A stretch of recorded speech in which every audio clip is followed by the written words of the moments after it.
Traders, good day, good evening, afternoon.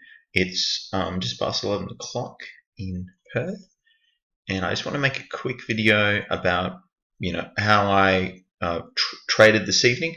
Now, I haven't been putting out watch lists. I was tied up again with a few things this evening. Got home later dinner. I like to have a routine pre-trade. I don't want to come to the session without dinner. So obviously the markets open at 9:30 in the evening for me. So it's a little bit different. It's something different to get used to. You sort of get used to caffeine. Anyway, so FENG was just going through. So I didn't do a watch list, but I noticed this had some movement.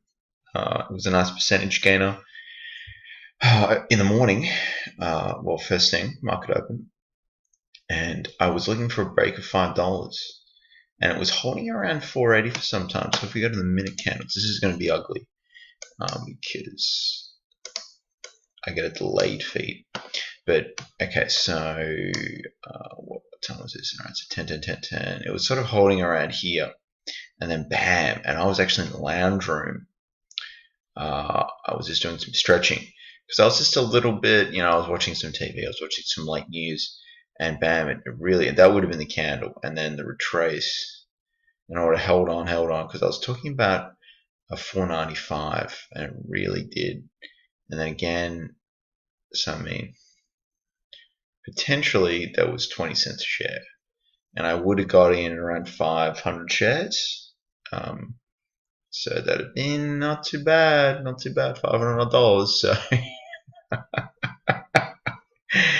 Oh man, but that's life. And then I felt shortchanged by the market. So, and this was at market high. Now it's just sort of trickling down. If I bring this across, I'll show you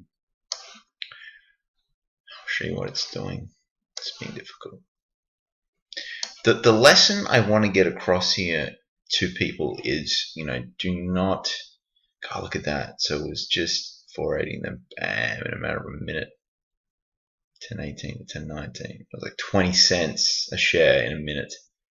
I want to get this across. Don't chase things. You have to be a little bit detached from your emotions. You can't just be like, hey, now it's trading down at 502. ITNB, I missed the dip buy on that, and MGTI. I saw the Twitter post from Tim Grittani, and congrats to him as well for the $4.7 million profit that he's made and going past Tim Sykes. But yeah, so it was just a weak share offering of $1.05, and it's just not really caused any cracks here of MGTI. So obviously what's happening is people think there's long-term value in Bitcoin. So I mean, I don't know. I trade a little bit of Bitcoin. It's just very volatile. It's just it's there's just a lot of moving parts when it comes to. There's a few other cryptocurrencies. So it's definitely you've got to be aware of. It's not a it's very volatile. So it can be liquidity going up and down, and it just moves quick, like really quick. Because as it's in gray areas still. Anyway, guys, I just want to make that video. I wish I could copy and paste through the chat log, but I was talking to a gentleman from Perth, and we were watching FENG, FENG, sorry, and we were discussing, and we really noticed that there was a hold here, and I just, I mean, look at that, and then it just really, honestly, I really would have gone in if it cracked 5, so like 502. So when I mentioned, I sort of said mid 490s, but realistically, it would have been, 502, and then just looking at this, I would have continued to hold, and then, I would have tried for 520 when I got 20 cents a share. So it didn't get below 492, so I would have preserved my 10 cents. So I would have wanted a 2-to-1. I try and get a 2-to-1 for the breakouts.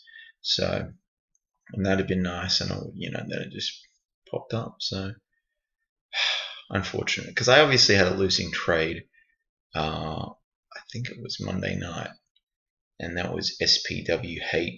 So anyway, guys, I'll upload this straight away. Thank you for watching. Happy trading.